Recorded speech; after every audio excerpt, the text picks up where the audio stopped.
எனக்கு வந்து முதல் விஷயம் என்ன அப்படின்னு பார்த்தா வந்து ஹார்ட் அரெஸ்ட் ஆயிடுச்சு. டாக்டர்ஸ்லாம் வந்து கைவிட்டாங்க. ரொம்ப சிவியர் சிவியர் பிபி பல்ஸ் எல்லாம் லோ ஆயிடுச்சு. ஹார்ட் பீட் மட்டும்தான் இருக்கு.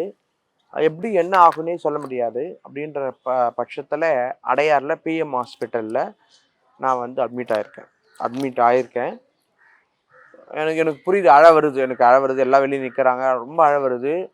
ஒரு ஒரு க்ஷணம் எனக்கு மயக்கம், என்ன நடந்ததுன்னு எனக்கு தெரியாது. ஆனால் பக்கத்தில் குள்ளமாக ஒரு ஆள் வந்து என் மேலே அப்படியே உட்காந்து விழுந்து அப்படி இருக்கும். அந்த மாதிரி விழுந்ததுக்கப்புறம் தான் எனக்கு அந்த சுய நினைவே வந்தது. அப்புறம் தான் எனக்கு ஹார்ட் பீட் ஜாஸ்தியாச்சு. அப்புறம் உடனடியாக என்னை ஐசியூவில் வச்சாங்க. கிட்டத்தட்ட ஒரு 25 நாள் ஐசியூவில் இருந்தேன். நல்லா ஆகி வெளியே வந்தேன். உயிர் போகிற சூழ்நிலையில் என்னை உயிரை காப்பாற்றணும். அப்படி தான் நிஷ்டாந்திரமாக நான் கண்ணில் பார்த்தேன்.